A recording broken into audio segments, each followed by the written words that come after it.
मुख्यमंत्री देवेंद्र फडणवीस आणि उपमुख्यमंत्री एकनाथ शिंदे यांचा रायगड दौरा। रायगड जिल्ह्यातील दिवाणी न्यायालयाच्या नूतन इमारतीच्या कोनशिला पूजन समारंभाला राहणार उपस्थित। पश्चिम महाराष्ट्रातील पाणी वाटपासंदर्भात कालवा सल्लागार समितीची बैठक। उपमुख्यमंत्री अजित पवार आणि मंत्री राधाकृष्ण विखे पाटील यांची उपस्थिती।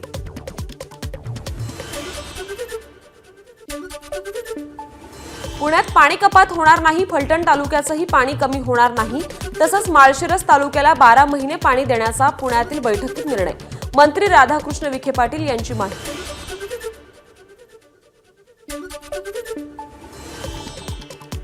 साठ वर्ष वय झाल्यानं विधानसभा लढायची इच्छा नाही, पण पक्षाने संधी दिली तर एकदा लोकसभा लढवणार। वाढदिवसादिवशी भाजप आमदार बबनराव लोणीकर यांनी व्यक्त केली इच्छा। बहुमत मिळाल्यानंतर सरकारनं शक्तीपीठ महामार्गाबद्दल भूमिका बदलली, त्यामुळे 12 जिल्ह्यातील 10,000 शेतकरी 12 फेब्रुवारीला विधान भवनावर मोर्चा काढणार। आमदार सतेज पाटील यांची माहिती। अशोक चव्हाण यांच्या हस्ते हिंगोलीत ओमप्रकाश देवडा पीपल्स बँकेच्या मुख्य कार्यालयाचं उद्घाटन। यावेळी माजी मंत्री रावसाहेब दानवे, आरबीआयच्या संचालक मंडळावर असलेले सतीश मराठेही उपस्थित होते। वाढवण बंदर प्रकरणी तज्ञ संस्था नेमण्याचा विचार करा, सर्वोच्च न्यायालयाचे सरकारला आदेश। National fisher works forum and conservation action ट्रस्टने मुंबई उच्च न्यायालयाच्या आदेशावरून दिलेल्या अपीलावर सर्वोच्च न्यायालयात झाली सुनावणी।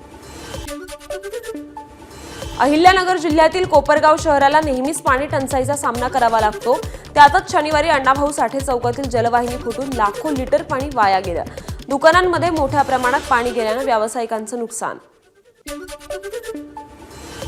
लातूरात गेल्या काही दिवसांपासून नळाला पिवळसर पाणी, नागरिक त्रस्त। पाणी पिण्याबाबत नागरिकांमध्ये साशंकता, महापालिका प्रशासनाने तात्काळ पावले उचलण्याची नागरिकांची मागणी। लातूरच्या हनुमंतवाडी मुगाव शिवारात रानडुकरांचा हैदोस, नवीन लागवड केलेली 3 एकर केळीची बाग रानडुकरांकडून उद्ध्वस्त। शेतकऱ्यांची प्रशासनाकडून मदतीची अपेक्षा। धाराशिवच्या कळंब शहरात किसान मित्र कृषी प्रदर्शनाचं आयोजन। आमदार कैलास पाटील यांच्या हस्ते झालं उद्घाटन। फ्रेंड्स फॉरएव्हर फाउंडेशननं केलंय कृषी महोत्सवाचं आयोजन। वाशिमच्या कृषी उत्पन्न बाजार समितीमध्ये कस्तुरी भेंडीला उच्चांकी 21,000 रुपये प्रति क्विंटलचा दर। शेतकरी जगदीश शिकवण यांचा बाजार समितीकडून शाल श्रीफळ देऊन सत्कार। यात्रेत मुस्लिम व्यावसायिकांना बंदीचा मढी ग्रामसभेने केलेला ठराव प्रशासनाकडून रद्द। मात्र मढीचे सरपंच संजय मरकट निर्णयावर ठाम, कोणत्याही मुस्लिम व्यावसायिकास जागा उपलब्ध करून देणार नसल्याचं केलं स्पष्ट। बिहारच्या बुद्धगया महाविहार मुक्तीसाठी मनमाडला बौद्ध अनुयायी आक्रमक। डॉक्टर आंबेडकर पुतळ्याजवळ धरणे आंदोलन केलं। महाविहार मुक्त न झाल्यास तीव्र आंदोलनाचा इशारा। गेल्या 24 तासात सोन्याच्या दरात 1,500 रुपयांची घसरण, ग्राहकांना मोठा दिलासा। सोन्याचा दर 87,500 रुपयांच्या आसपास। भंडाऱ्यात 10वीचा इंग्रजी विषयाचा पेपर फोडणाऱ्या मुख्याध्यापकासह सहाय्यक शिक्षकाला अटक। भंडारा जिल्ह्यातील बारवा येथील महात्मा ज्योतिबा फुले विद्यालयातील प्रकरण। 10वीच्या परीक्षेत मराठी आणि उर्दूच्या विद्यार्थ्यांना इंग्रजी थर्ड लँग्वेज असताना दिला इंग्रजीचा फर्स्ट लँग्वेजचा पेपर। विद्यार्थ्यांमध्ये गोंधळ। लातूरच्या अहमदपूरमधील परीक्षा केंद्रावरील घटना। चंद्रपुरात उपविभागीय अधिकाऱ्यांनीच पकडला सामूहिक कॉपीचा प्रकार। बल्लारपूरच्या नांदगावातील वानखेडे विद्यालयात घडला प्रकार। संबंधित परीक्षा केंद्रावर कारवाई करण्यात येणार। नांदेडमध्ये कॉपी मुक्तीचा फज्जा। 10वीच्या इंग्रजीच्या पेपरला सर्रास पुरवल्या गेल्या कॉपीज, व्हिडिओ समोर। नांदेड जिल्ह्यातील नायगाव येथील जनता हायस्कूलमधील प्रकार। आदिवासी विकास विभागाच्या एकलव्य मॉडेल स्कूलमधील 8वीत शिकणाऱ्या विद्यार्थिनीनं गळफास घेत आत्महत्या केली। नंदुरबार जिल्ह्यातील शहादा तालुक्यातील मोहिदा येथील ही घटना। पालकांचे शाळा प्रशासनावर गंभीर आरोप।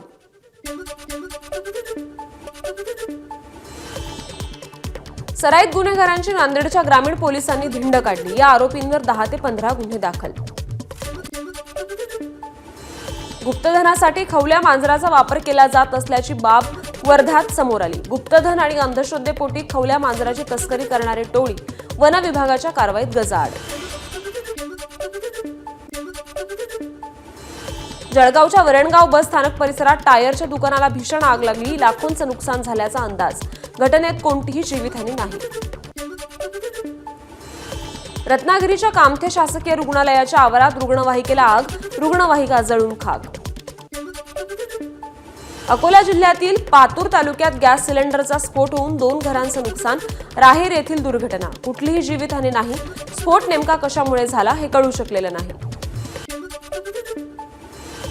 जालन्यात 1,80,000 रुपयांची लाच घेताना सहाय्यक पोलीस निरीक्षकासह पोलीस कॉन्स्टेबल आणि त्यांना मदत करणाऱ्या खासगी व्यक्तीला अटक. लाचलुचपत प्रतिबंधक विभागाने मोठी कारवाई केली. वाळू वाहतूकदाराला गुन्ह्यात मदत करण्यासाठी मागितली लाच.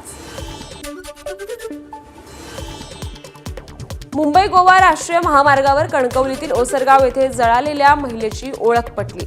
हत्या करून पेट्रोल ओतून महिलेला जाळण्यात आल्याचं पोलीस तपासात स्पष्ट. हत्येप्रकरणी इतोरिन फर्नांडिस नावाच्या व्यक्तीला पोलिसांनी अटक केली. विरार अलिबाग बहुउद्देशीय प्रकल्पात दलालांकडून आदिवासी बांधवांची फसवणूक. आदिवासी जमिनींच्या गैरव्यवहाराची चौकशी करण्याची स्थानिकांची मागणी. उपविभागीय अधिकाऱ्यांना दिलं निवेदन. एबीपी माझा, उघडा डोळे बघा नीट.